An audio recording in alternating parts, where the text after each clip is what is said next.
Alhamdulillahi ala ihsani wa syukru lahu ala taufiqihi wa amtinani. Asyhadu an la ilaha illallah wahdahu la syarika lahu ta'ziman li sya'nih. Wa asyhadu anna Muhammadan abduhu wa rasuluh da'ila ridwani. Allahumma salli alaihi wa ala alihi wa ashabihi wa ikhwani. Kita masuk pembahasan berikutnya. Kata Ibnul Qayyim rahimahullahu ta'ala, faslun fi asbabi syarhi sadri wa husuliha alal kamali lahu sallallahu alaihi wasallam. Yaitu sebab-sebab lapangnya dada dan bagaimana Nabi sallallahu alaihi wasallam mendapatkan kelapangan dada secara sempurna. Fasal ini dibawakan oleh Ibnul Qayyim rahimahullah setelah membawakan tentang zakat dan sedekah. Karena beliau menjelaskan di antara sebab dada seorang menjadi lapang bahagia adalah dengan berbuat ihsan, berbuat baik kepada orang lain. Dan di antara bentuk berbuat baik kepada orang lain adalah dengan membayar zakat dan sedekah. Maka akhirnya beliau melakukan istitrat, yaitu penjelasan lebih panjang. Maka beliau sekaligus menyebutkan sebab-sebab lapangnya dada selain zakat dan sedekah. Maka beliau mengatakan fa'adhamu asbabi syarhi sadr, sebab utama agar lapang dada adalah tauhid. Dan semakin sempurna tauhid seorang, semakin kuat tauhid seseorang, dan semakin bertambahnya tauhid seseorang, maka semakin pula lapang dadanya. Ya. Oleh karenanya ini isyarat bahwasanya jika seorang ingin dadanya lapang, dia semakin perdalam tauhid. Kita tahu dalam tauhid ada bab tawakal, bab roja, berharap kepada Allah, bab tentang khauf, takut kepada Allah Subhanahu wa taala, bab tentang berbaik sangka kepada Allah Subhanahu wa taala. Bab itu hanya berharap pahala dari Allah Subhanahu wa taala, tidak berharap sanjungan dari manusia. Siapa yang semakin kuat tauhidnya, maka dadanya semakin lapang. Beliau berkata, Allah berfirman, "Afaman syarahallahu sadrahu lil Islam fahuwa ala nuri min rabbih." Dan apakah orang yang Allah lapangkan dadanya dengan Islam dan dia di atas cahaya dari Rabb-Nya. Wa qala ta'ala, Allah juga berfirman, "Faman yuridillahu an yahdiyahu yashrah sadrahu lil Islam." Siapa yang ingin Allah lapangkan dadanya, Allah mudahkan. Siapa yang Allah ingin berikan hidayah kepadanya, Allah lapangkan dadanya untuk Islam. Wa man yurid an yudhillahu, dan siapa yang ingin Allah sesatkan, yaj'al sadrahu dayyiqan harajan ka'annama yas'adu fis sama'. Maka Allah jadikan dadanya menjadi sempit, sesak, seakan-akan dia naik ke langit. Ya. Maka hidayah dan tauhid adalah sebab paling besar untuk meraih kelapangan dada. Dan sebaliknya, syirik dan kesesatan adalah sebab terbesar menjadikan hati menjadi sempit. Orang yang tidak bergantung kepada Allah, bergantung kepada makhluk, maka hatinya semakin sempit. Berbeda dengan ketika orang bersandar kepada Allah Subhanahu wa taala yang Maha Kuasa. Maka ini peringatan dari beliau agar kita benar-benar belajar tentang tauhid. Makanya saya sering sampaikan, seorang berusaha ngaji kitab tauhid, khatam dari awal sampai akhir tentang bab-bab tauhid. Kitab tauhid karya Syekh Muhammad bin Wahab rahimahullah, itu kitab, menurut saya kitab yang terbaik yang pernah saya pelajari, dan itu penting bagi kita untuk kita pahami dari awal sampai akhir, karena dia membuat hati kita bertauhid. Membuat kita ngah terhadap syirik-syirik sampai yang syirik-syirik kecil-kecil. Yang tadinya kita enggak ngeh, ternyata itu adalah kesyirikan. Sehingga kita waspada.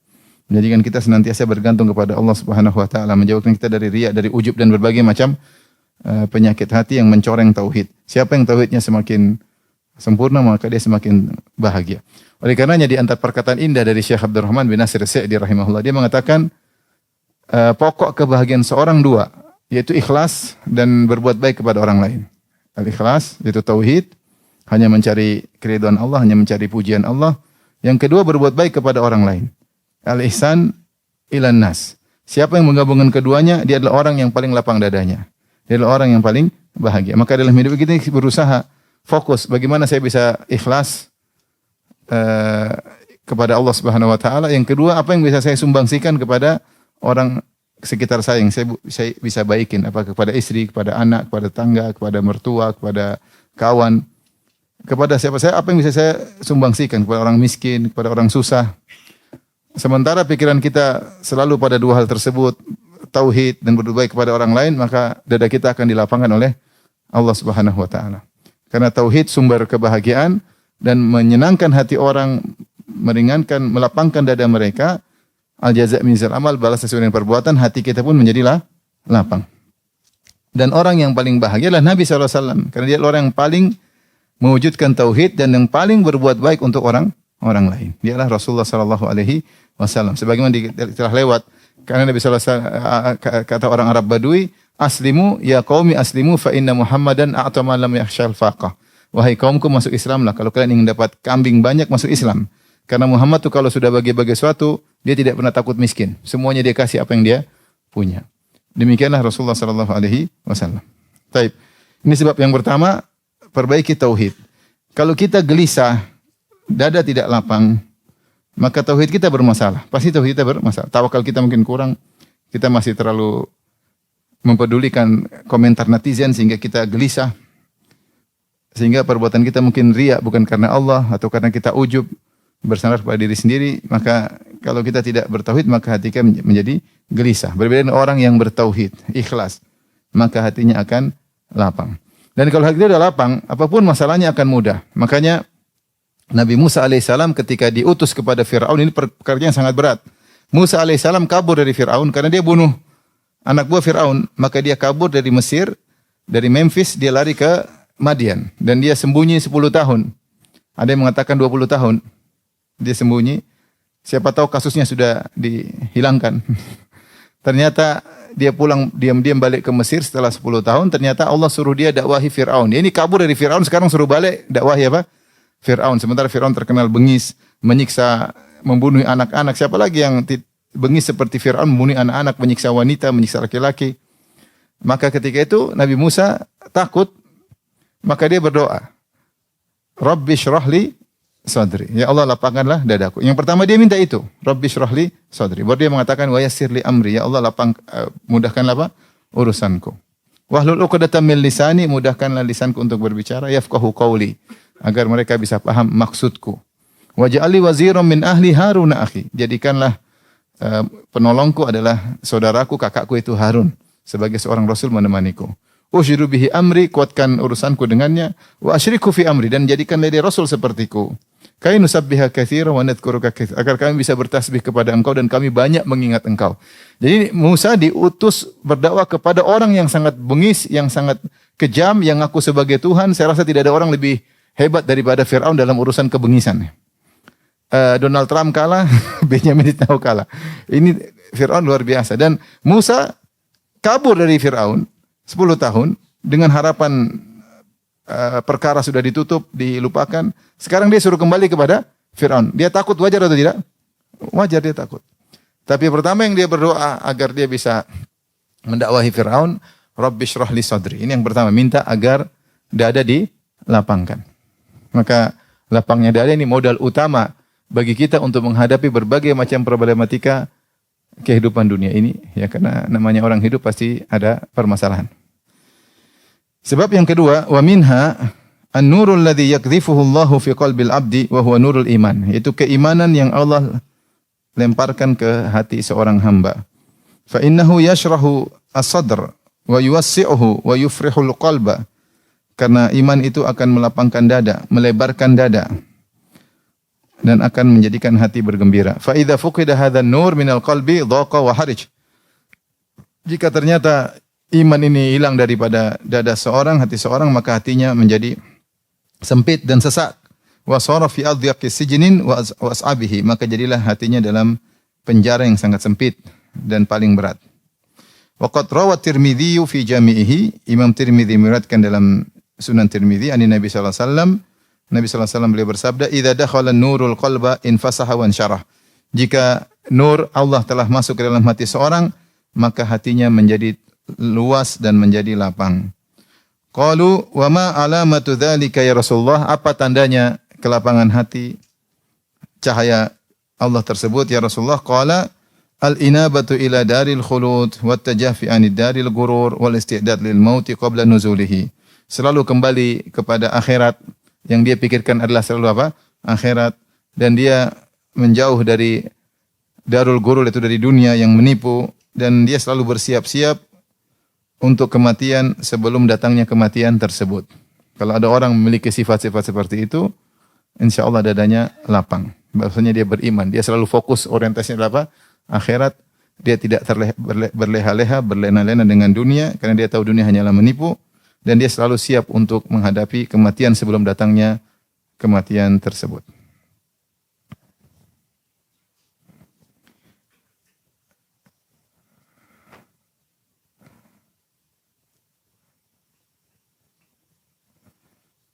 Maka seorang hamba mendapatkan kelapangan dada sesuai dengan kadar cahaya Allah yang masuk ke dalam dadanya.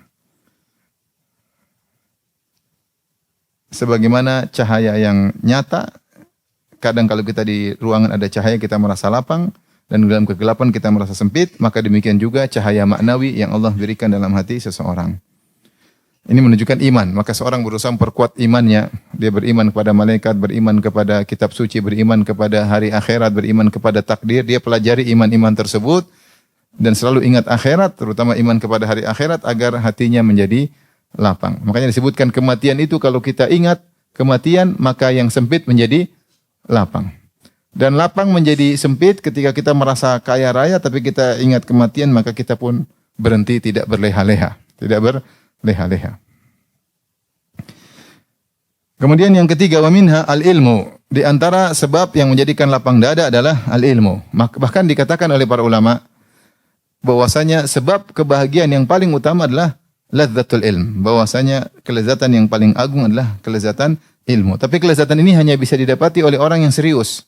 Menuntut ilmu serius, dia mengulangi, dia mempelajari, kalau tidak tahu dia bertanya, sehingga dia merasakan kelezatan ilmu, dan itu dia akan merasakan kebahagiaan. Bagaimana akal dia diajak berfikir tentang hal-hal yang bermanfaat, dan itu menjadikan dia menjadi bahagia. Jadi bahagia. Fa innahu yashrahu sadar. Sungguhnya ilmu itu akan melapangkan dada. Wa yuwassi'uhu, dan meluaskan dada. Hatta yakuna awsa'a minad dunya, bahkan menjadi lebih luas daripada dunia ini. Wal jahlu yurithuhu adh-dhiqa wal hasra wal habsa. Adapun kebodohan mendatangkan kesempitan, keterbatasan dan penahanan. Fa kullama tasa'a ilmul abdin syaraha sadruhu. Semakin luas ilmu seorang maka semakin lapang dadanya. Wa laisa hadza likulli ilmin. Ini tidak pada setiap ilmu. Bal lil ilmi al-mawruth anir Rasulullah sallallahu alaihi wasallam. Tapi maksudnya ilmu akhirat yang menambah seorang semakin dekat kepada Allah, dadanya semakin lapang, semakin bahagia. Wa huwa ilmu nafi' dan ilmu yang bermanfaat. Fa ahluhu asyrahun nasi suduran. Maka ahli ilmu mereka orang yang paling lapang dadanya. Wa awsahum quluban, hati mereka semakin luas. Wa ahsanuhum akhlaqan, yang paling bagus akhlaknya. Wa atyabuhum aishan, dan yang paling indah hidup mereka, paling bahagia. Demikianlah kita para ulama seperti itu ya, dengan berbagai macam problematika yang mereka hadapi, tapi mereka mudah tersenyum, mereka sangat lapang dada mereka merasa bahagia. Kenapa? Karena ilmu yang bermanfaat akan pengaruhi seseorang. Makanya saya katakan tadi, disebutkan oleh Ibnu Qayyim dan juga Ibnu Taimiyah bahwasanya tidak ada kelezatan seperti kelezatan ilmu. Jangankan kelezatan ilmu akhirat, ilmu dunia saja ada kelezatannya. Orang belajar sesuatu, dia berkecimpung, dia sampai pakar, dia merasa ada kelezatan. Apalagi ilmu agama. Makanya dikatakan Syekh Albani rahimahullah terkadang naik tangga, kemudian dia buka buku, bisa berjam-jam di atas tangga. Ya. Kenapa? Karena ada kelezatan yang didapatkan ketika mendapatkan wawasan baru tentang ilmu agama. Bahkan sebagian syekh istrinya cemburu karena syekh lebih suka lihat buku daripada lihat istrinya. Begitu. Kenapa? Ada kelezatan ketika dia belajar. Ketika dia belajar, dia baca, bertambah. Kalau orang baca buku tafsir, maka dia akan merasakan kenikmatan yang luar biasa. Itu akan melapangkan dada seorang. Bila orang bodoh, tidak tahu ilmu agama, dadanya menjadi apa? Sempit. Oleh karenanya sebab bahagia adalah nuntut ilmu. Makanya ikhwan, kalau antum serius nuntut ilmu, bukan berarti jadi ustaz, enggak. Tapi serius saja, catat. Pas ujian benar semua, kan itu serius. Pas ujian benar semua, murajaah, kalau enggak itu tanya, mencari tahu. Nah, itu ada kelezatan yang dirasakan. Ada kebahagiaan. Sekarang yang keberapa? Yang keempat. Al-inaba ilallah. Kembali kepada Allah. Wa mahabbatuhu bikulil qalb. Totalitas mencintai Allah Subhanahu wa taala, wal iqbal alaihi, fokus kepada Allah Subhanahu wa taala. Wa tana'um bi ibadatihi, dan berusaha menikmati ibadah kepada Allah Subhanahu wa taala. Tentu ibadah disebut dengan takalluf atau taklif, yaitu beban. Pada dasarnya seorang ketika beribadah ada pembebanan. Tadinya dia enggak salat, suruh salat. Tadinya enggak baca Quran, dia baca Quran. Ada pembebanan. Tapi pembebanan tersebut kalau dia jalani sedikit demi sedikit, dia akan merasakan kenikmatan di balik ibadah tersebut.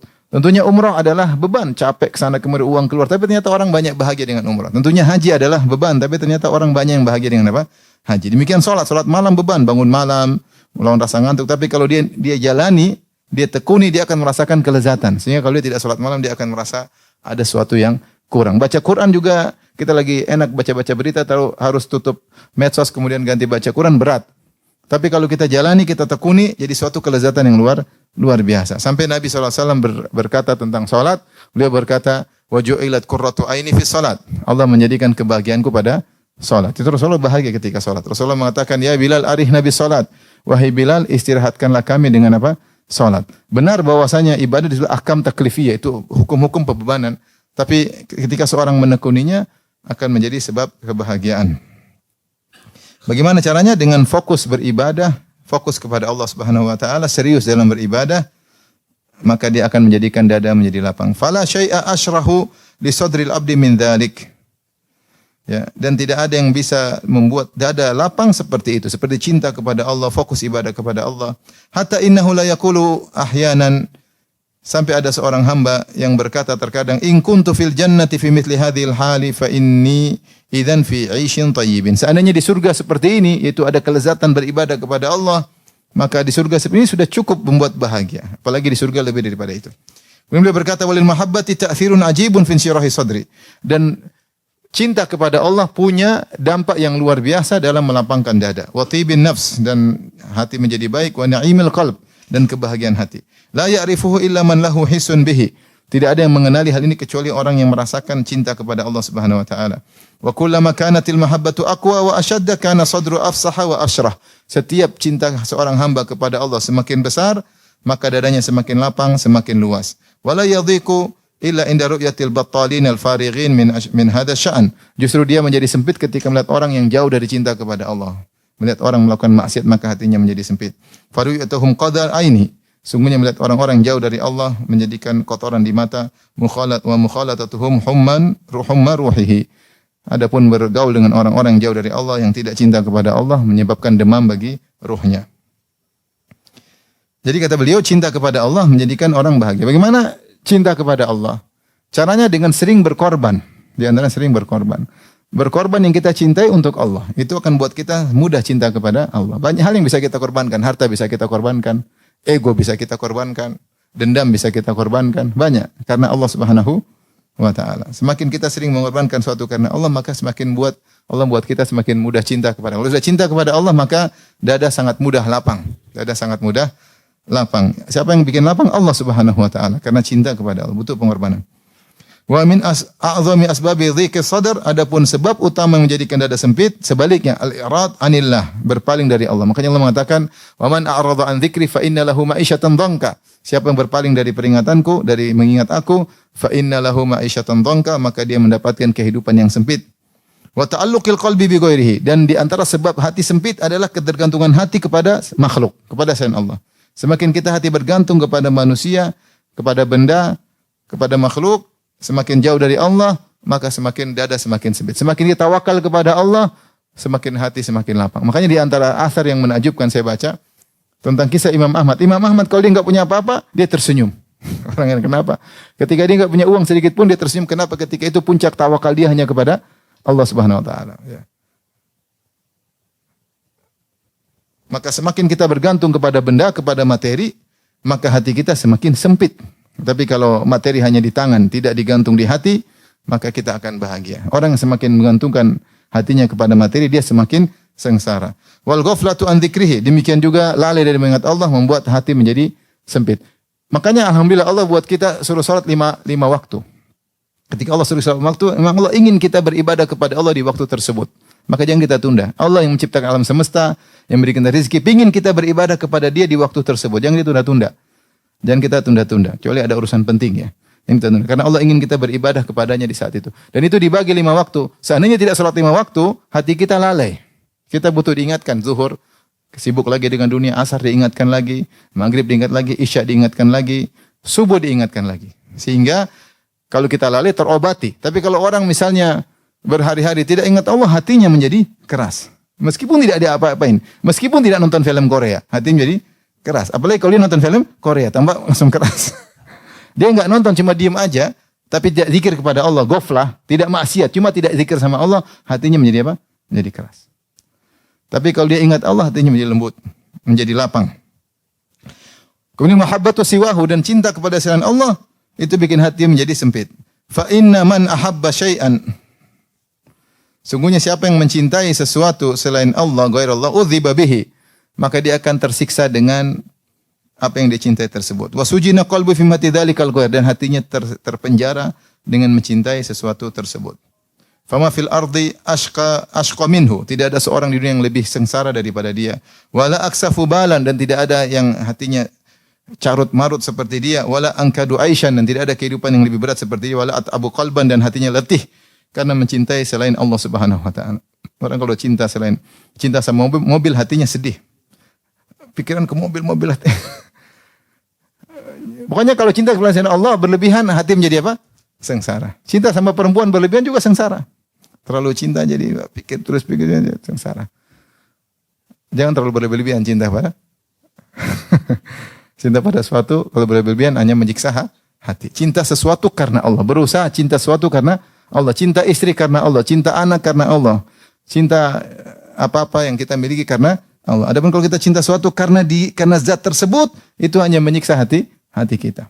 Hanya menyiksa. Semakin dalam cinta kita pada suatu, semakin ketergantungan hati kita pada suatu tersebut, maka semakin sempit hati kita karena suatu tersebut.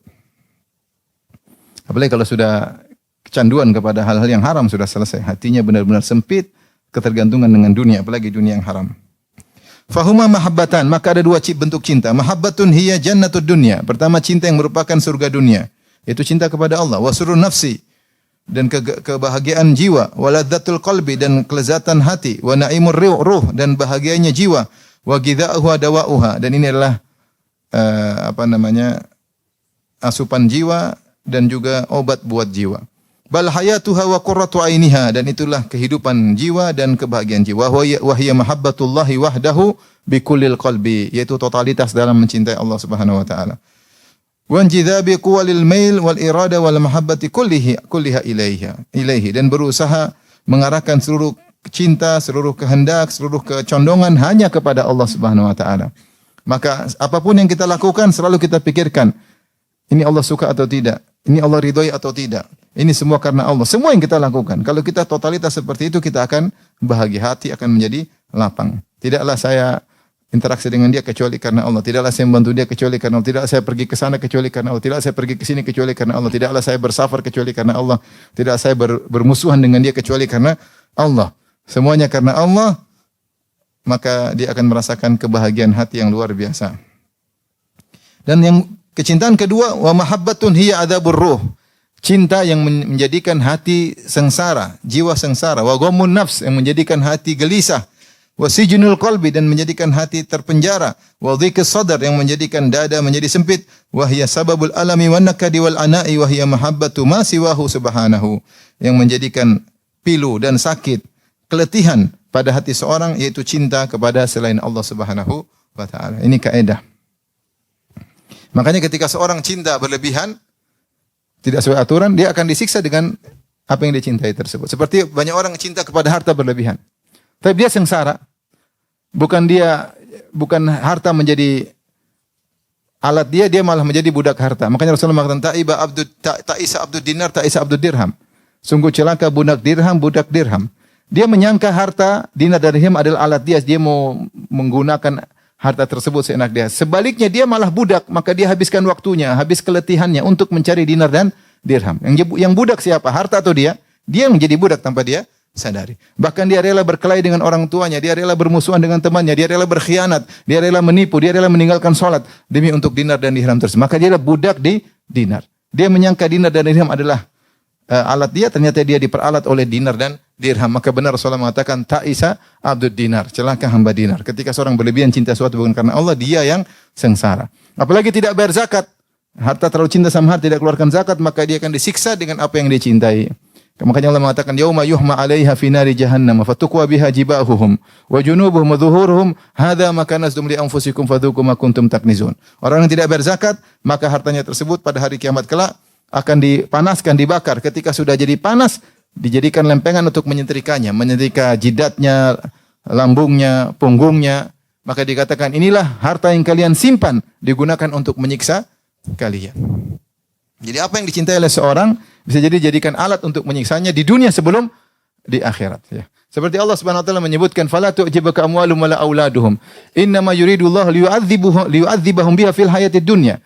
Jangan kalian kagum dengan orang-orang munafik tentang harta mereka dan anak-anak mereka. Kata Allah, "Innama yuridullahu liyu'adzibahum biha." Allah ingin menyiksa mereka dengan anak-anak mereka dan menyiksa mereka dengan harta-harta mereka. Padahal mereka punya harta, tapi tersiksa. Allah yang bilang, mereka terlalu cinta pada anak, cinta pada harta, ternyata itu digunakan untuk menyiksa mereka di dunia sebelum di akhirat. Kok bisa orang tersiksa dengan harta?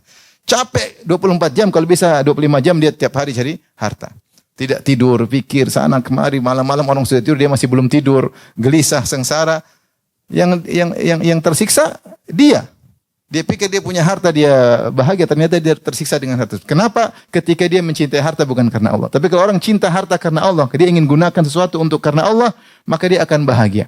Sebagaimana sabda Nabi SAW, "Ni'ma al-malu salih rajul salih." Sungguhnya sebaik-baik harta yang baik jika dimiliki oleh seorang yang baik. Maka seorang hati-hati, jangan sampai menjadikan harta adalah tujuan utamanya. Kalau tidak, dia cinta harta terus berlebihan. Wa tuhibbunal mala hubban jamma, kalian cinta harta dengan cinta yang berlebihan, maka kalian akan menjadi budak harta dan kalian disiksa oleh harta tersebut. Bukan harta tersebut menjadi sebab kebahagiaan, tapi menjadi bahan siksaan bagi kalian. Orang yang korupsi, duit banyak, dia gelisah. Emang tidak gelisah? Gelisah. Setiap ada dengar berita ketangkap KPK, gelisah. Mau beli sesuatu, takut ketahuan, gemes karena duit banyak, duit haram. Semua serba susah. Kita pikir dia ketawa-ketiwi, dia sengsara meskipun duitnya banyak karena uang haram. Oleh karenanya seorang jangan mencintai sesuatu karena zatnya, tapi cintailah sesuatu karena Allah agar dia bahagia. Benar ikhwan-ikhwan, cinta sama istri karena Allah. Ibu juga cinta suami karena Allah. Jangan, saya tidak cinta dia karena Allah, sebalik, cinta dia karena Allah Subhanahu wa taala. Kalau ingin bahagia, cinta zat sesuatu buat kita sengsara. Seorang cinta sama mobil berlebihan, dia sengsara. Mobilnya tergores sedikit, hatinya robek. Karena terlalu cinta sama mobil. Cinta sesuatu karena Allah. Tapi yang berikutnya, yang keberapa? Oh, belum, masih ada. Iya. Oh iya, yang keberapa sekarang? Yang kelima, yang keenam? Keenam ya. Wa min asbabi syahri sadr dawamu dzikrihi ala kulli hal. Di antara sebab lapang dada adalah berkesinambungan dalam mengingat Allah Subhanahu wa taala dalam segala kondisi. Wa fi kulli mautin, di setiap tempat.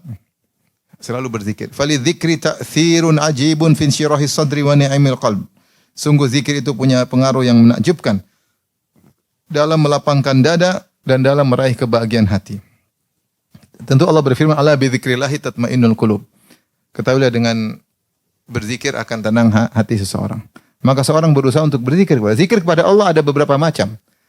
Di antara zikir tersebutlah zikir seperti kita baca subhanallah, alhamdulillah, wallahu akbar. Ada zikir pagi petang, zikir ketika doa-doa keluar rumah, masuk rumah, zikir dalam aktivitas, kita mau aktif safar, mau balik dari safar, masuk ke negeri orang, masuk ke pasar. Zikir kepada Allah Subhanahu naik kendaraan, zikir kepada Allah Subhanahu wa taala. Ini semua bentuk zikir atau zikir mutlak subhanallah, alhamdulillah, wala ilaha illallah, Allahu akbar. Sambil dirunkan maknanya wala haula wala quwata illa billah. Bersalawat kepada Nabi sallallahu alaihi wasallam. Allahumma shalli ala Muhammad wa ali Muhammad kama shallaita ala Ibrahim wa ali Ibrahim innaka Hamidum Majid wa barik ala Muhammad wa ali Muhammad kama barakta ala Ibrahim wa ali Ibrahim innaka Hamidum Majid. Berzikir kepada Allah Subhanahu wa taala. Di antaranya baca Quran termasuk zikir kepada Allah Subhanahu wa taala. Di antaranya berzikir mengingat keagungan Allah Subhanahu wa taala. Tafakkur fi alaillah, berfikir tentang bagaimana agungnya ciptaan Allah sehingga semakin menambah iman kepada Allah. Di antara zikir adalah belajar ilmu. Karena Allah mengatakan fas'alu ahla dzikri in kuntum la ta'lamun. Tanyakanlah kepada ahli zikir jika kalian tidak mengerti. Maksudnya ahli zikir maksudnya ahli ilmu. Allah menyebut ilmu adalah zikir karena kita mengingat ilmu Allah, mengingat hukum-hukum Allah. Mengingat syariat Allah, itu adalah zikir kepada Allah Subhanahu wa taala. Maka seorang berusaha senantiasa zikir kepada Allah, maka dia akan bahagia dan dia akan lapang dadanya. Walil ghaflati ta'thirun ajibun fi dhikihi wa habsihi wa adzabihi. Dan lalai dari mengingat Allah punya pengaruh yang sangat menakjubkan dalam menyempitkan dada, menjarakan dada dan menyiksa dada, menyiksa hati. Maka berusaha jangan sampai ghaflah. Jangan sampai ghaflah. Kapan kita ingat Allah maka kita akan bahagia. Pengin bahagia istighfar. Astagfirullah, astagfirullah, astagfirullah, astagfirullah. Langsung bahagia itu datang cepat. Pengen bahagia baca Quran, antum lagi gelisah baca Quran. Baca Quran seperempat jam aja. Pasti tutup, hati antum sudah berubah. Pasti sudah berubah. Pasti berubah. Tidak tertunda, langsung hati menjadi lega dan lapang. Itu baru seperempat jam. Pengen hati rusak, nonton aja film Korea seperempat jam. Habis itu setelah matiin off, hati pasti rusak. Benar atau tidak?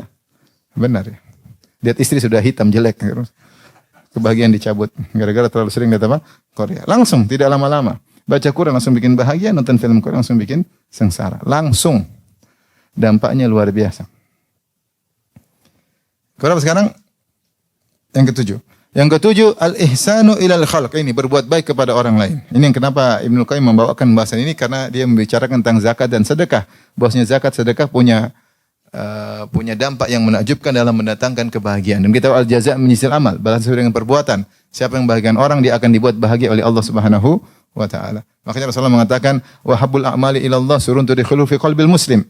Amalan yang paling dicintai oleh Allah adalah kebahagiaan yang kau masukkan dalam hati seorang muslim. Au tatruda anhu ju'an, atau kau hilangkan rasa laparnya. Au taqdi anhu dainan, atau kau lunaskan hutangnya. Au takshifa anhu kurbatan, atau kau hilangkan penderitaannya. La namshi'a ma'a akhin li fi hajati ahabbu ilai min an ataka fi hadzal masjid syahran. Saya berjalan menemani saudaraku untuk memenuhi hajatnya, lebih saya sukai daripada i'tikaf di Masjid Nabawi selama sebulan. Kenapa? Karena membantu orang lain, menyenangkan hatinya, menghilangkan penderitaannya. Ini luar biasa. Kata Nabi sallallahu alaihi wasallam, man nafasa an kurbatin min kurbid dunya, man nafasa musliman an kurbatin min kurbid dunya, nafasallahu anhu an kurbatin min kurbi yaumil qiyamah. Siapa yang menghilangkan penderitaan seorang muslim di dunia, Allah akan hilangkan penderitaannya pada hari kiamat kelak. Di hari kiamat banyak sekali penderitaan, banyak sekali penyesalan, banyak sekali ketakutan. Maka salah satu caranya adalah dengan menghilangkan atau membahagiakan orang lain.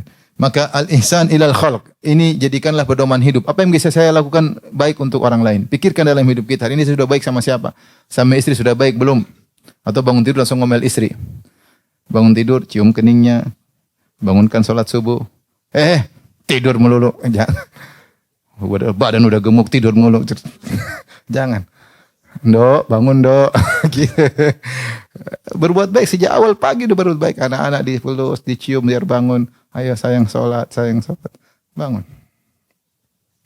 Bagaimana sejak pagi kita berbuat sama orang, berbaik sama orang, sama pembantu, sama supir, sama siapa aja yang bisa berbuat baik. Sama tetangga, ketemu orang paling tidak assalamualaikum, senyum, sama hansip atau penjaga, assalamualaikum, orang bahagia. Ada tukang sampah, assalamualaikum pak, dia bahagia. Ternyata ada bos salam kepada tukang sampah, dia tidak duga, apa enggak salah? Ada bos salam sama tukang sampah. Subhanallah. Bikin bahagia orang. Bikin bahagia. Ketemu orang, assalamualaikum. Bagaimana cara berbuat baik sama orang? Kita pikirkan. Wa naf'uhum bima yumkinu minal mal wal jah. Dan bagaimana bisa beri manfaat kepada mereka dengan apa yang bisa dia lakukan. Dengan hartanya atau dengan kedudukannya. Dengan hartanya, dengan kedudukannya. Kadang orang bisa bantu dengan harta, kadang bisa bantu dengan kedudukannya. Dengan beri syafaat, rekomendasi dan lainnya. Wa naf'i bil badan wa anwa'il ihsan. Atau membantu dengan badannya. Membantu mengangkat barang, membantu apa kayak. Wan awil ihsan, dan kebaikan-kebaikan yang lainnya. Memberi, ada kawan saya, dia bilang, cerita tentang bapaknya kalau tidak salah. Bapak saya itu kelebihannya Pak Ustaz. Kalau ada orang tanya, tahu rumah ini enggak? Dia langsung, sini. Dia naik motor, antar sampai ke rumah orang tersebut. Setiap orang tanya, tahu enggak si fulan? Oh saya tahu, sini. Dia langsung antar sampai di orang tersebut. Dia bilang, oh belok kanan, belok kiri. Enggak, dia antar. Kalau bisa dia antar sampai ke rumahnya. Kalau perlu naik motor, dia naik motor. Luar biasa. Ini kalau melakukan kebaikan yang sempurna. Maka dikatakan idza darabta fa'auji, kalau kau pukul sekalian sakit. Kalau berbuat baik sama orang sekalian sempurnakan, sama saja. Makanya ada teman saya ketika ada janda di luar minta, "Pak, di mana jalan?" Dia keluar dari pagar, dia kasih tahu, "Itu Bu lewat sana." Ketika dia balik, pagarnya dikunci sama istrinya. Janda tanya semangat banget. Ini kan berbuat baik sama orang lain. Kebetulan yang tanya janda. Istrinya cemburu langsung apa? Dikunci. Bukan kunci rumah, pintu pagar dia kunci. Maksud istrinya itu, kamu tunjukkan aja di dalam pagar, ke sana. Bukan keluar semangat. Ini berbuat baik tapi dapat ujian. Ini sepertinya. Berbuat baik pasti ada ujian. Ada ujiannya, sabar dalam berbuat baik. Maka berbuat baik dengan berbagai macam cara yang bisa kita lakukan. Dengan harta, dengan kedudukan, dengan nasihat, dengan badan, anggota tubuh. Fa innal karimal muhsina asyrahun nasi sadran wa atyabuhum nafsan. Sungguhnya orang yang baik, yang dermawan, yang suka berbuat kepada orang lain, dada mereka adalah dada yang paling lapang. Hidup mereka hidup yang paling nyaman. Wa an'amhum qalban, hati mereka hati yang paling bahagia. Wal bakhil alladzi laisa fi ihsan. Adapun orang yang pelit, yang tidak berbuat sama orang lain, membatasi kebaikan untuk dirinya, merasa berat kalau berbuat sama orang lain, merasa rugi kalau berbuat sama orang lain. Saya sudah cari uang susah kok kasih dia enak aja, dia merasa berat. Orang ini adhyaqun nasi sadran, orang yang paling sempit apa? Dadanya. Ciri-cirinya biasanya suka cepat marah. Biasanya cepat apa? Marah biasanya. Makanya kalau ada ibu-ibu suaminya cepat marah biasanya pelit. Biasanya pelit ya. Sedikit-sedikit marah, sedikit-sedikit marah. Kenapa pelit? Sampai ada orang cerita teman anaknya dimarahin. Kenapa dia jatuh? Lari terus kacamatanya jatuh. Kamu itu kacamata mahal. Cuma 300.000. Anaknya diomel-omelin gara-gara karena bagi dia 300.000 itu mahal. Istri naik mobil ketabrak telepon. Abi saya ketabrak, apalagi tabrakan. Mobilnya gimana? Bukan tanya, kamu bagaimana sayang kondisinya? Mobilnya bagaimana? Tanya mobilnya. Karena dia lebih sayang mobil daripada istrinya. Pelit. Orang pelit suka emosi. Ada kaca pecah sedikit marah-marah. Karena bagi ini mahal nih. Murah. Murah. Kenapa? Karena pelit menjadikan semuanya mahal. Padahal duitnya banyak. Kecuali kalau dia nggak punya duit ya. Maka orang yang pelit dia paling sengsara. Hidupnya paling menderita. A'adhamu ghamman wa hamman, dan orang paling gelisah dan paling menderita. Apalagi kalau pelit sama diri sendiri. Subhanallah. Ada orang pelit sama diri sendiri. Dia sakit. Ini nyata, dia sakit, dia berobat. Cari yang obat murah. Akhirnya mati. Ada mahal. Ada obat murah mati, subhanallah. Kalau enggak herbal aja, herbal. Makan bawang 7, makan cabai 7, mati. Ada obat jelas-jelas pelit. Ada orang pelit sama dia? Ada. Sampai ada orang subhanallah ceritain dia kena penyakit jantung. Kemudian dia ketika turun di bandara, dia uang banyak, miliaran. Saya diceritain miliaran. Terus ada jasa pelayanan antar, bayar, enggak tahu di bandara mana, harus bayar. Dia bilang enggak, mending saya jalan kaki. Subhanallah. Akhirnya beliau meninggal rahimahullah. Ketika berobat, enggak, saya BPJS. Pada duit banyak, kalau enggak ada duit oke lah BPJS ngantri. Ini dia mau ngantri ya, antrian tambah parah meninggal dunia. Orang paling pelit, paling bahaya pelit sama diri sendiri. Dan dia paling menderita orang seperti ini, padahal duitnya banyak. Makanya orang pelit dikatakan apa? Ya'ishu aishal fuqara wa yuhasab hisabal agniya. Hidupnya seperti orang miskin, hisabnya hisab orang kaya. Duitnya banyak. Yang paling parah bukan cuma dia sendiri menderita, orang di sekitar juga menderita. Istrinya menderita, anaknya menderita, temannya menderita, kakaknya menderita karena lihat dia kaya tapi pelit. Lihat dia sudah menjengkelkan buat orang sengsara melihat dia, apalagi jadi temannya.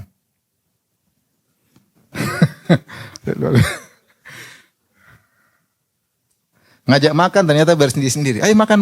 Ternyata bayar sendiri-sendiri. Pelit. Suatu hari ada teman saya cerita, ada orang terkenal pelit. Saya juga kenal orang itu. Terkenal pelit. Ayo kita makan. Wih, tumben ini. Ini zaman dulu, belum ada zaman modern sekarang. Ayo kita makan. Wih, pada semangat diajak makan. Tumben diajak makan. Biasanya enggak. Pada semangat makan. Setelah itu pas aduh, saya lupa dompet. Belum ada ATM banking dulu. Akhirnya bayar sendiri-sendiri. Subhanallah. Diajak naik mobil, ayo daripada kita hemat naik mobil saya. Kita kajian bareng-bareng, ntar mampir pom bensin suruh bayar. Ini kisah nyata bukan? Orang seperti ini menderita dan membuat orang sekitar juga ikut apa? Menderita. Kasihan istrinya, kasihan anaknya. Sampai ada kisah menakjubkan saya dengar di Idaatul Quran radio Saudi. Jadi ada orang meninggal, akhirnya dikumpulkan sama hakim, cerita bapakmu kaya raya. Kamu bahagialah, ternyata warisanmu kamu sekian. Anak dapat warisan banyak-banyak. Akhirnya mereka ngamuk. Ya Allah, kata hakim heran. Loh, dikasih tahu warisan banyak kok ngamuk. Ternyata bapak kita kaya, kita hidup susah selama ini. Ternyata bapak kita kaya, kita nggak tahu. Subhanallah. Anak-anak nggak tahu bapaknya sembunyikan duitnya, dikira orang miskin, ternyata kaya raya. Yang menderita anak-anaknya, kasihan. Menderita anaknya, kasihan. Orang kalau udah pelit susah, hidupnya susah dan menyusahkan orang lain. Maka Rasulullah mengatakan orang paling sengsara adalah orang yang paling pelit. Wa qad daraba Rasulullah sallallahu alaihi wasallam mathal al-bakhil wal mutasaddiq. Rasulullah telah memberikan perumpamaan tentang orang yang pelit dan orang yang rajin bersedekah. Kama thali rajulaini alaihi majubbatani min hadidin. Seperti dua orang yang pakai jubah terbuat dari lingkaran-lingkaran ring-ring besi atau terbuat dari besi. Kullama hammal mutasaddiqu bi sadaqatin itasat alaihi wa ambasatat. Yaitu terbuat bajunya dari dada sampai ke selangkangannya. Setiap orang yang bersedekah ingin bersedekah, baju yang sempit tadi menjadi lapang, menjadi lapang, menjadi lapang. Hatta tujinna bananahu, sampai lapang menutupi jari-jarinya. Itu menggambarkan ini adalah baju perang. Ketika dia banyak bersedekah, maka dia akan diselamatkan oleh Allah dari banyak serangan. Karena Rasulullah menyamakan harta yang disedekahkan seperti apa? Baju perang. Orang sedekah itu banyak diselamatkan oleh Allah. Harusnya dia celaka, harusnya celaka, enggak jadi celaka. Dan banyak aibnya ditutup oleh Allah Subhanahu wa taala gara-gara apa? Sedekah. Gara-gara sedekah. Makanya di antara cara paling mudah masuk surga di antaranya dengan sedekah. Makanya Rasulullah berkata kepada wanita, "Ya ma'syaran nisa tasaddaqna." Wahai para wanita, ibu-ibu dengar nih. Wahai para wanita bersedekahlah.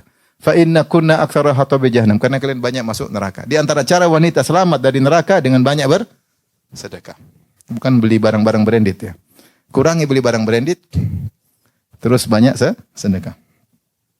Adapun yang hatta tujinna wa tu'affiya atharah. Kemudian wa kullama hammal bakhil bisadaqah, setiap orang yang pelit mau bersedekah, dia banyak pikiran, lazimat kullu halaqatin makanaha. Halaqatin makan. Akhirnya bajunya semakin sempit, dadanya semakin sempit. Walam tattasi alaihi, dan semakin menyesakkan dadanya. Fahadha mathalun syirahi sadril mu'min al-mutasaddiq wa infisahi qalbihi wa mathalu dhiqi sadril bakhil wal inhisari qalbihi. Inilah perumpamaan yang Nabi berikan tentang seorang yang bersedekah yang dadanya lapang dan orang pelit yang dadanya sempit. Sekarang yang keberapa? Ketujuh atau ke-8? Ya, 7 atau 8. Wa minha asyaja'atu fa inna syuja'a munsyarihu sadr. Di antaranya yang buat dada menjadi lapang keberanian, bukan pengecut. Orang pemberani dadanya lapang. Wasi'ul bitani muttasi'ul qalbi. Dalamnya luas, kemudian hatinya lapang. Wal jabanu adyaqun nasi sadran. Adapun orang penakut dadanya sempit. Wa asarhum qalban, hatinya terpenjara. La farhata lahu wala surur. Dia tidak bahagia dan tidak senang. Wala ladzata wala naima illa min jinsi malil hayawani al-bahim. Wa ma surur al-ruh wa ladzatiha wa ma surur ruhi wa ladzatuha wa naimuha wa ibtihajuha fa muharramun ala kulli jabanin. Adapun orang yang pengecut, penakut, maka dia seperti hewan dan tidaklah kebahagiaan ruh dan kelezatan ruh, kebahagiaannya maka itu haram haram atas orang-orang yang penakut. Kama huwa muharramun ala kulli bakhil, sebagaimana haram bagi orang, kebahagiaan itu haram bagi orang yang pelit. Wa ala kulli mu'ridin anillahi ghafilan dzikri. Demikian juga kebahagiaan hati haram bagi orang berpaling dari Allah, yang lalai dari mengingat Allah Subhanahu wa taala. Jahilin bi, yang jahil tidak tahu tentang Allah, tidak tahu tentang nama-namanya dan sifat-sifatnya, agamanya, dan juga haram bagi orang yang hatinya bergantung kepada selain Allah Subhanahu wa taala. Makanya benar bahwasanya orang yang penakut, dia sering gelisah, sering ketakutan, sehingga hatinya tidak tenang. Allah sebutkan tentang para sahabat yang pemberani dalam surat Al-Ahzab ketika diserang oleh 10.000 pasukan dan sahabat cuma sekitar 500 atau 2.000. Kata Allah, "Falamma ra'al mu'minuna al-ahzaba qalu hadza ma wa'adana Allah wa rasuluhu wa sadaqallahu wa rasuluhu wa ma zadahum illa imanan wa taslima." Ketika kaum mukminin melihat pasukan sudah datang depan mata 10.000, mereka berkata, ini adalah yang dijanjikan oleh Allah dan Rasulnya. Dan sungguh benar Allah dan Rasulnya. Wa ma zadahum illa imanan wa taslima, dan tidak bertambah bagi mereka dengan kondisi yang menegangkan tersebut kecuali semakin bertambah iman dan semakin pasrah kepada Allah Subhanahu wa taala. Adapun orang-orang penakut, orang munafikin, bahkan Ahzab, mereka sudah kabur, Abu Sufyan dan pasukan sudah pulang, mereka masih ketakutan, ya. Mereka masih ketakutan, ya. Bahkan Ahzab yadhhabuna al-ahzab yahsabuna al-ahzaba lam yadhhabu. Ya, mereka menyangka pasukan musuh belum pergi. Ya. Wa iyyatil ahzab yawaddu law annahum baduna fil a'rab yas'aluna an anba'ikum. Walau kanu fikum ma qatalu illa qalila. Ketika pasukan Abu Sufyan kaum musyrikin sudah pergi, mereka masih ketakutan. Kayaknya belum pergi, kayaknya hati tidak tenang. Kenapa? Penakut. Orang kalau pemberani hatinya tenang. Menghadapi suatu hatinya tenang. Kenapa dia pemberani? Tapi kalau penakut belum ada apa-apa udah ketakutan. Musuh sudah pergi masih ketakutan. Maka hati menjadi sempit. Orang benar tidak demikian. Dia lantang, dia berani, dia tegas, hatinya tenang. Tawakal kepada Allah Subhanahu wa taala. Walaupun orang penakut, takut, gelisah, mikir terus, gelisah karena ketakutan. Kemudian dia berkata, wa inna hadzan na'ima was-surura la yasira fil qabri riyadan. Sungguhnya kebahagiaan hati yang kita rasakan di dunia ini akan menjadi taman wa jannah dan surga di kuburan. Apa kebahagiaan kita rasakan di dunia ini karena iman kepada Allah, karena tawakal, karena dermawan, karena bergantung selalu kepada Allah, karena cinta kepada Allah, ini akan berubah menjadi taman surga di kuburan. Wa dzalika dhiq wal hasru yanqalibu fil qabri adaban wa sijnan. Dan orang yang di dunia hatinya sempit karena bergantung kepada selain Allah, karena tawakal kepada selain Allah, karena cinta kepada selain Allah, karena pelit. Kesengsaraan yang dia rasakan akan ketika dia mati akan menjadi siksaan dan penjara baginya di kuburan. Fahalul abdi fil qabri kahalil qalbi fi sadri naiman wa adaban. Maka kondisi seorang hamba di kuburan seperti kondisi hati di dadanya, nikmat ataupun sengsara. Apakah sajnan wa itlaqan, apakah terpenjarakan atau terbebaskan sesuai dengan kondisi dia di dunia, akan dibawa ke kuburan. Wala ibrata bin syirahi sadri hadza li'aridin, dan tidak ada patokan parameter bagi lapangnya dada yang karena sesaat. Ada orang merasa lapang dada tapi kenapa? Karena maksiat. Itu lapang dada sebentar. Ketika dia berhenti maksiat, dadanya sempit. Itu sebenarnya bukan lapang dada tapi kelezatan dunia yang dia rasakan sebentar. Setelah itu akan kembali lagi hatinya menjadi menderita. Seorang kalau nonton film dia akan senang ketawa, tapi itu selesai dia sengsara, langsung sengsara.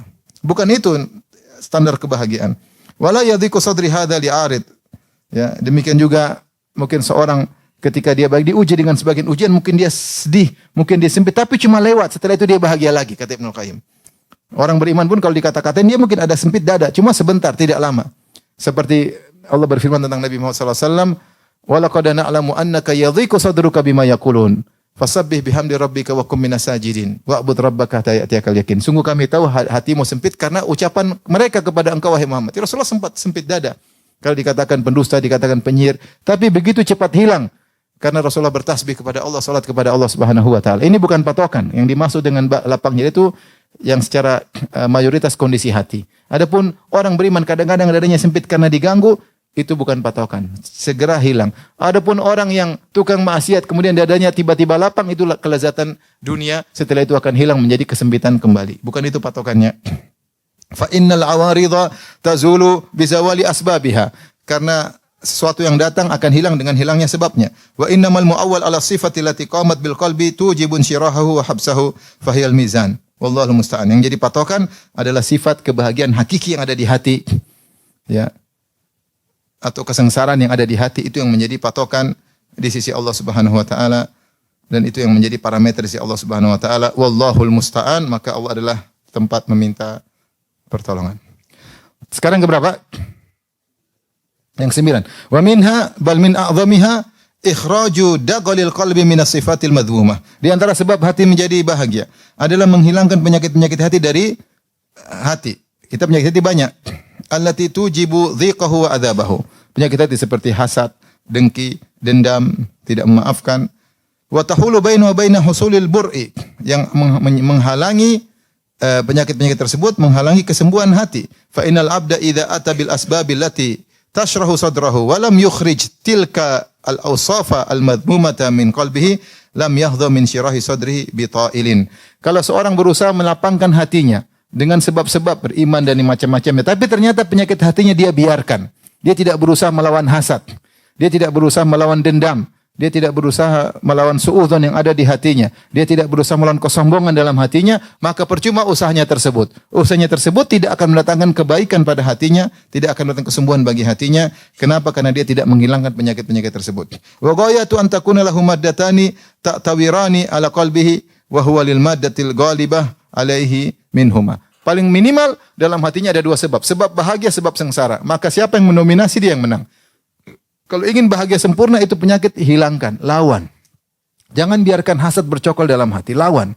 Jangan biarkan sombong bercokol dalam hati, lawan. Jangan biarkan ujub bercokol dalam hati, lawan. Jangan biarkan dendam bercokol dalam hati, lawan. Jangan biarkan suudzon bercokol dalam hati, apalagi suudzon kepada Allah, lawan. Dengan melawan penyakit-penyakit tersebut, maka seorang akan bahagia, apalagi melakukan sebab-sebab kebahagiaan. Adapun berusaha ngaji dengan baik tapi hasad terus dia nyalakan, ya ini susah. Susah bahagia. Kadang hasad yang menang, kadang iman yang menang. Susah. Adapun rajin ngaji tapi pelit dipelihara, bahkan dikembangkan, dikembangbiakan, ya susah bahagia. Pelitnya dipelihara. Semakin dapat semakin ini, semakin kantong semua penuh, kantong belakang semua penuh. Tidak mau keluarin sedikit pun. Dipelihara pelitnya.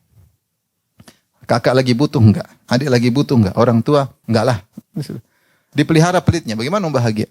Maka penyakit dibuang, sebab kebaikan dilakukan, maka hati akan bahagia. Sekarang ke berapa? 10, subhanallah. Ada 10? 10. Ada buku indah, judulnya Asyriyat Ibn Al-Qayyim. Ibn Al-Qayyim dalam banyak buku, dia mengatakan 10, 10, 10, 10. Sampai dikumpulkan oleh sebagian ulama dalam satu buku. Saya ada pengajian kemarin 10 sebab sabar. Nanti saya mengisi hari Minggu 10 sebab ninggalkan maksiat. Nanti ada lagi judulnya 10 sebab taat. Ini sekarang 10 sebab apa? Bahagia. Sekarang yang keberapa? Yang ke-10. Wa minha tarku fudulin nazar. Nah, ini repot kita sekarang. Di antara sebab kebahagiaan adalah meninggalkan lihat-lihat yang tidak perlu. Namanya fudulin nazar. Yang perlu-perlu aja dilihat. Lihat wajahmu perlu enggak? Kalau lihat perlu. Kalau enggak usah lihat. Tarku fudulin nazar. Meninggalkan lihat-lihat yang tidak perlu. Wal kalam. Bicara yang tidak perlu. Wal istima'. Mendengar yang tidak perlu. Wal khultah. Campur dengan yang lain, ngobrol dengan yang tidak perlu. Wal akli. Makan yang tidak perlu. Wan naumi. Tidur yang tidak perlu. Meninggalkan berlebihan apa? Berlebihan lihat, berlebihan dengar, berlebihan ngobrol, berlebihan bergaul, berlebihan makan, berlebihan tidur. Ini semua bikin hati tidak bahagia. Ini Ibnu Qayyim bicara abad ke-8 Hijriah. Sekarang abad berapa? Abad 15. Dia enggak tahu sekarang ternyata ada WhatsApp. Dia enggak tahu ada sekarang namanya apa? Medsos. Yang semua kelebihan ada di situ. Mau lihat kelebihan melihat, tinggal lihat. Kelebihan mendengar, tinggal dengar. Semua kelebihan ada di situ. Sehingga manusia jarang melihat yang dia perlukan saja, mendengar yang dia perlukan saja. Berlebihan ini kata Ibnu Qayyim membuat hati menjadi kering.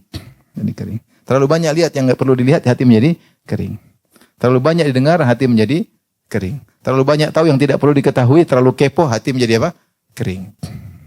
Hati menjadi kering. Benar atau tidak? Antum kalau kepo tahu urusan rumah tangga orang lain, antum kepo, terus antum tahu, terus antum jadi bahagia? Jadi sengsara. Mikirin yang tidak perlu antum pikirin. Akhirnya rambut cepat putih, akhirnya cepat mati. Mikir yang tidak perlu dipikirin. Melihat yang tidak perlu ngomong yang tidak perlu diomongin. Itulah sifat kita sekarang. Apalagi zaman medsos sekarang. Ini semua kita terjebak di sini. Melihat yang tidak perlu untuk dilihat. Kata beliau, fa inna hadhil fudula tastahilu alaman wa gumuman wa humuman fil qalb. Ini semua yang sikap berlebih-lebihan ini mendatangkan penyakit, kesedihan, kegelisahan dalam hati. Subhanallah. Tahsuruhu wa tahbisuhu. Saya sering cerita tentang saya sudah pernah cerita lagi seorang yang orang Arab yang banyak minum qahwa, akhirnya tanya, "Kamu kenapa banyak minum qahwa?" Kata dia, "Kakekku umurnya lebih 100 tahun." Kenapa? Karena minum qahwa? Enggak, dia tidak kepo seperti kau. Makanya umurnya panjang. Kau terlalu banyak kepo, itu yang mikir umur pendek. Mikir yang tidak perlu dipikir. Padahal kalau banyak pikiran enggak pusing atau tidak? Pusing, pengaruh ke hatinya. Hati tidak bahagia, cepat tewas. Wa tahsuruhu wa tahbisuhu. Akhirnya terlalu banyak berlebihan tadi menjadikan hatinya sempit. Tudayyiquhu wa yata'adzabu biha, menjadikan sempit, menjadikan sengsara. Bal ghalibu adzabid dunya wal akhirati minha. Bahkan kebanyakan siksaan dunia dan akhirat gara-gara kelebihan ini. Kelebihan terlalu banyak lihat yang enggak perlu, mendengar yang enggak perlu, komentar yang tidak perlu, bicara yang tidak perlu, bergaulan yang tidak perlu, makan yang tidak perlu, minum yang tidak perlu, tidur yang tidak perlu. Fala ilaha illallah, tidak ada Tuhan selain Allah Subhanahu wa taala. Ma adhyaka sadra man daraba fi kulli afatin min hadhil afati bisahmin. Betapa sempitnya hati orang yang semua dia lakukan. Kelebihan melihat, kelebihan mendengar, kelebihan ngomong, kelebihan komentar, kelebihan pergaulan, kelebihan makan, kelebihan minum, kelebihan tidur, semua kelebihan dia lakukan yang tidak perlu. Ini orang paling sengsara kata Ibnu Qayyim. Kalau ditanya, lihat yang tidak perlu, dia nomor 1. Lihat yang tidak perlu. Komentar tidak perlu, dia paling banyak komentar. Semuanya dia analisa. Semua dia analisa. Padahal dia tidak ada yang dengar analisanya. Cuma dia analisa semua. Semua dia dengar semuanya. Semua dia komentar, semua dia lihat. Semua dia kepoin, semua dia pergaulin, ketemu sana, ketemu gaul yang banyak. Waktu kapan ingat Allah? Ghaflah, lalai. Kalau sudah banyak melihat, pasti banyak maksiat. Terlalu banyak mendengar, pasti banyak maksiat. Maka ini orang paling menderita, kata Ibnu Qayyim rahimahullahu ta'ala. Wa ma ankada aisyahu, betapa sempit kehidupannya. Wa ma aswahalahu, betapa buruk kehidupannya.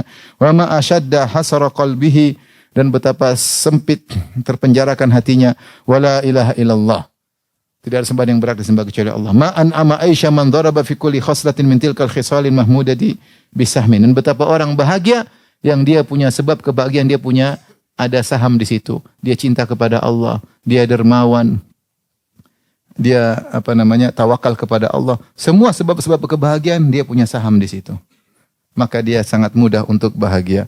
Wa kanat himmatuhu da'iratan 'alaiha, dan selalu orientasinya adalah bagaimana saya dicintai oleh Allah, bagaimana bisa mencintai Allah, bagaimana saya bisa bantu orang lain, bagaimana saya bisa mendekat tauhidku, bagaimana saya bisa dermawan. Itu yang dipikirkan. Uang saya ini buat apa?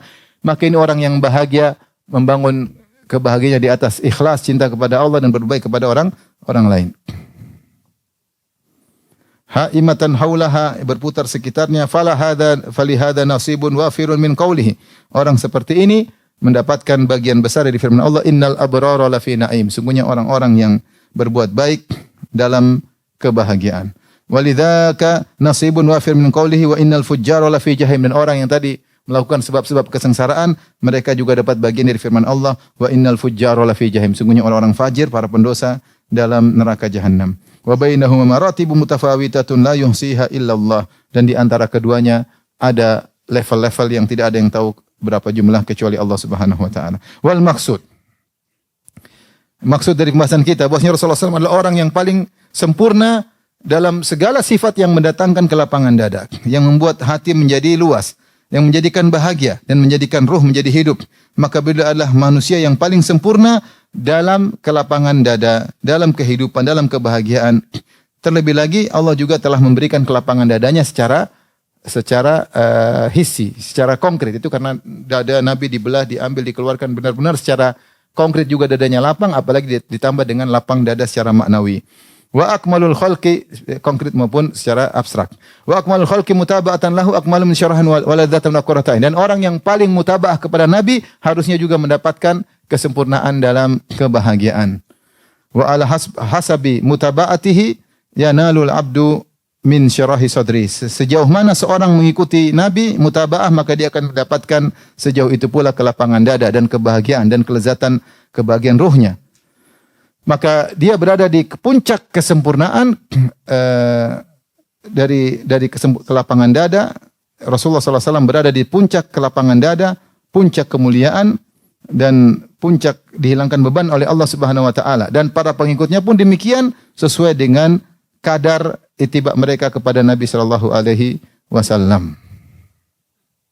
Sesuai dengan kadar bagaimana membela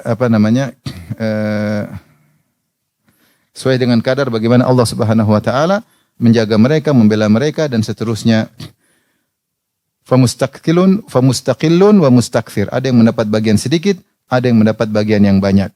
Faman wajada khairan falyahmadillah. Siapa yang mendapatkan bagian yang besar, lapangnya dada, maka pujilah Allah. Wa man wajada ghaira dzalik, dan siapa yang mendapati dadanya sempit, fala yalumanna illa nafsahu, maka jangan dia cela kecuali dirinya sendiri. Demikian 10 sebab lapang dada disampaikan oleh Ibnu Qayyim rahimahullahu taala. Demikian wabillahi taufiq. Assalamualaikum warahmatullahi wabarakatuh.